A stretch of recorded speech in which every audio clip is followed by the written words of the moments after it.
Deep in the dense forest of the Czech Republic, about 30 miles north of Prague, lies Houska Castle. Now, castles are scattered all over Europe, some big, some small, and here in Scotland, well, we're fairly famous for our castles. In fact, just a mere stone's throw away from where I'm standing right now is Stirling Castle. But what's so special about Houska Castle? Well, it was built for a very specific purpose. This castle was less fairy tale and more horror story. Hi folks, I'm Johnny and welcome to The Oddest. So, castles are built for specific reasons. The strategic geographic locations of castles are normally on hilltops or near trade routes. They are built with fortification and defence in mind. They have high walls, guard towers, and more often than not, a moat, drawbridges, and a large reinforced gate. In a nutshell, these fortresses are built to keep people out, to fend off would-be attackers. Yet Houska is the exception. All of the fortifications, defences and protection are all facing inward, to keep something trapped within.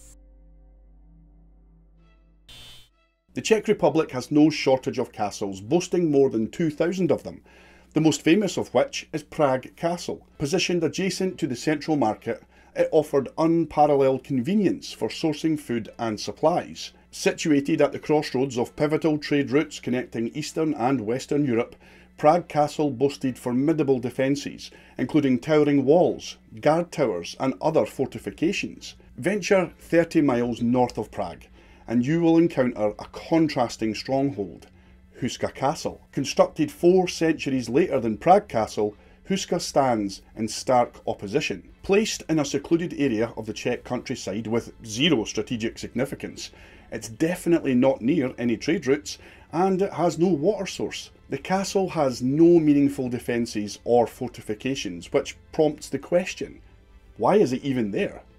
The answer lies beneath the surface of Houska. So let's go back a wee bit further, to around the year 1200.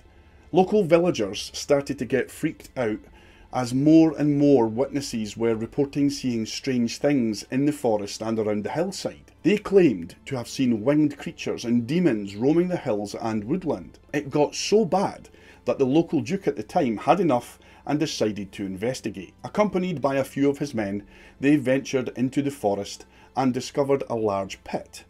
This pit seemed to be the epicentre of this strange activity. That, coupled with the fact that many witnesses claimed to have seen creatures crawling and flying out of this pit, well, this led the Duke on a mission to debunk these claims once and for all and show the local population that it was just all nonsense. After doing a few cursory experiments, and by that I mean throwing a few large rocks and logs into the hole, they came to a startling conclusion. They couldn't see the bottom. Even after throwing lit torches down into the abyss, the amber flame would vanish into the darkness. So, the Duke had another great idea. What if we lowered someone into the pit? The Duke set up a little experiment. Prisoners that were condemned to death would be released from their sentence if they would simply agree to be lowered into this pit and then report back on what was down there. The first man to go was a young, eager chap. He held tight to the rope whilst the crowd watched the shadows of the pit swallow him up. The rope went a little further down, then a little further. Then the screaming began. The man's howls echoed in the hole, his rope trembling in the hands of the men desperately pulling him back up. By the time he reached the surface, it was too late. The man's hair had gone completely white, his skin was withered and grey, eyes wild, speech hysterical and rambling. He seemed to have aged years in the short moments that he was down there. He blubbered about a terrible smell, screams in the dark, and then he lapsed into incoherence. A few days later, he would die, without offering the frightened people any more information. Some say that the Duke repeated this experiment a few more times after that, with similar results. Others say that after seeing what happened to the first guy, no one else volunteered for the job. Either way, if it wasn't obvious before, it certainly is now. The pit was clearly a gateway to hell, and it had to be covered up. The Duke set his men about the long and expensive task of saving the countryside. First, this pit was covered with tons of heavy slabs. Then they built a chapel on top of that, with the hope that its symbolism and power would keep the demons permanently at bay. Around that chapel they erected a castle, all of its fortifications built inside out. It was not meant to keep invaders out after all, but in. It was a great effort, but not entirely a success. To this day, disturbing visions plague Houska's surrounding hillside. Strange winged creatures are often seen, and reports of a woman in white seen shuffling in and around the castle walls. The Duke decides to have a wee chat with the king. Not wanting to take any chances, they immediately begin the construction of what we now know as Houska Castle, which was eventually completed in 1278.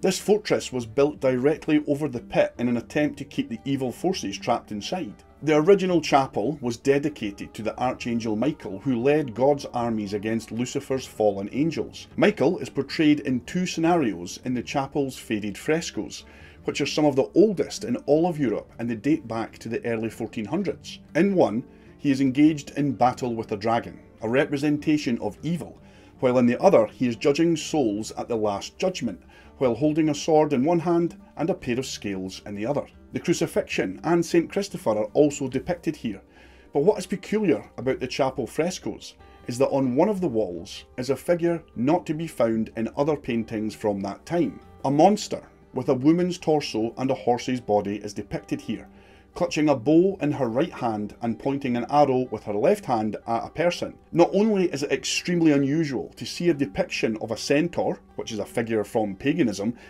decorated on a church's walls, but it's also the only image of a left-handed female archer that is now known to exist. Researchers believe that this image is related to the legends of half-human beasts that were said to come from the doorway to hell that was believed to be buried beneath the chapel's floor. In the Middle Ages, however, left-handedness was identified with Satan himself. By 1639, the castle was occupied by a Swedish mercenary named Orono. This black magic practitioner allegedly toiled nightly in his laboratory in an effort to create an elixir for eternal life. This instilled the villagers with so much mortal fear that two local hunters actually assassinated him. Despite Orono's death, locals continued to avoid that area. Here's another interesting fact about the castle. See all of those windows? Well, most of them are fake. Now, I don't mean that they were bricked up from the inside. No, the windows were built on the outside of the existing facade. That's pretty weird, right?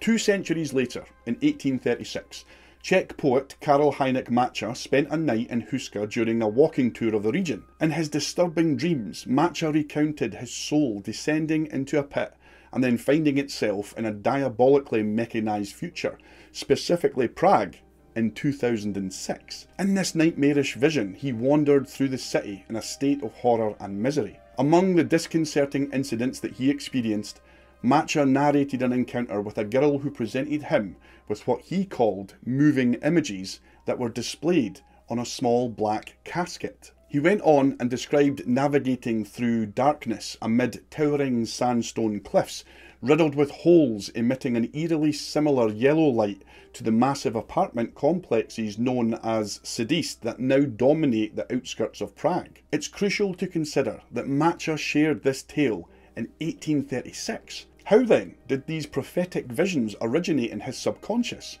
Was it merely a dream? Or could it be plausible that he was somehow transported into the future? Some individuals still entertain this perspective. By the 1700s, the castle had fallen into a state of disrepair. No one wanted to go near it or live there. However, by 1823 it was fully restored to its original glory, and a century later it found a new owner.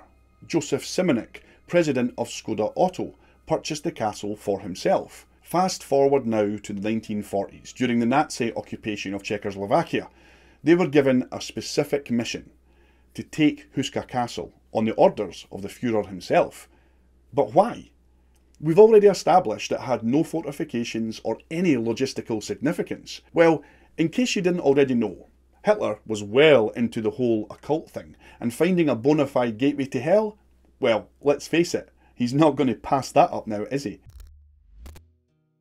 Hitler's right-hand man, Heinrich Himmler, feared that his extensive library of occultist manuscripts would be destroyed as the war increasingly threatened Berlin. Some say he had his books secured at Houska Castle, and that the Nazis conducted rituals and experiments while they were there to see if they could harness the power of hell for themselves. In 2016, the Czech National Library unearthed 13,000 books on the occult and witchcraft from a Nazi vault, a collection amassed mainly by Heinrich Himmler himself. It's believed that Hooska may have served as one of the SS's clandestine breeding farms, where young ladies of respectable blood were subjected to the SS troopers' able-bodied stud service. This was part of the organisation's continuous master race breeding programme that we're all familiar with. Whatever the castle's significance was to the Nazi Party, an astonishingly massive number of landmines and other explosives were discovered near the castle,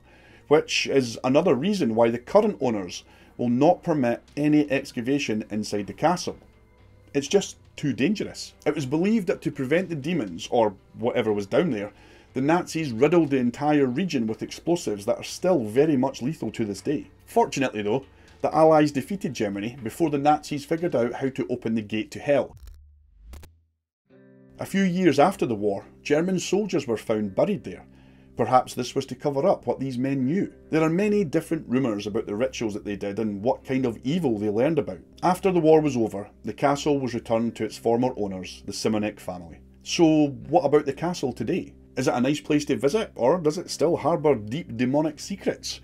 Well, actually, a bit of both. On the affirmative side, gone are the days of clandestine human experiments, or, well, at least I hope so. The castle's doors now swing open to curious visitors from April to October. Brightly lit corridors, adorned with cheerful decorations, beckon like scenes from a quaint town. Astonishingly, these very halls are available for rent, catering to personal, corporate and artistic events, including the surreal option of hosting your own wedding within these ancient walls. Yet, on the darker side of the coin, the inexplicable persists. Car batteries die in the vicinity of the castle and refuse to roar to life. Wine glasses move as if by an unseen hand or some poltergeist activity. The hunting lodge also whispers secrets of its own. One chilling evening, a couple seeking solace in the hunting lodge encountered a sinister thud behind them. Their tranquility was shattered, and when they turned to confront whoever it was, they saw two shadowy figures whispering about the unspeakable. They overheard a conversation about them murdering innocent children. In our age of scientific enlightenment and historical scrutiny, one might dismiss these unsettling occurrences as mere quirks of nature. Perhaps the visions are nothing more than noxious gases that come up and seep through the ancient limestone cracks. The lack of conventional amenities and strategic positioning could be attributed to the castle's administrative origins. See, it's on record that King Ottokar had this castle built for administrative purposes. Or at least that's what he told folk. Nah, it was definitely demons. Why would King Ottokar erect an administrative building atop a mysterious chasm? Hooska, though not perched above a volcanic abyss, it just defies explanation. But here's the twist. It's now a tourist spot. People claim that it's still haunted with ghost stories, black winged creatures and even a throne in the cellar called Satan's Office. Some say German soldiers' skeletons were found in the courtyard, executed and all. Guests still report seeing weird stuff like a chain of people with injuries, a giant black dog and a beautiful ghost lady in a white dress. Even though the castle looks stunning, some folks say it's not as creepy as it was before. Reviews on TripAdvisor are mixed, and some say it used to be scarier when they had a room full of dolls there. But who knows? Maybe it's just all in people's heads. Or maybe there's more to Hooska than meets the eye. If you're ever nearby, give it a wee visit. But for the love of all things normal, don't go digging under it. My favourite myths are ones that can't be fully dismissed. Hooska is one of them. If nothing else, it's a bottomless pit of mystery, and will hopefully leave us guessing for years to come. That's it for another video, folks. Thank you ever so much for taking the time to hang out with me today. Stay safe out there, tell someone that you love them, and remember, no matter what, keep smiling.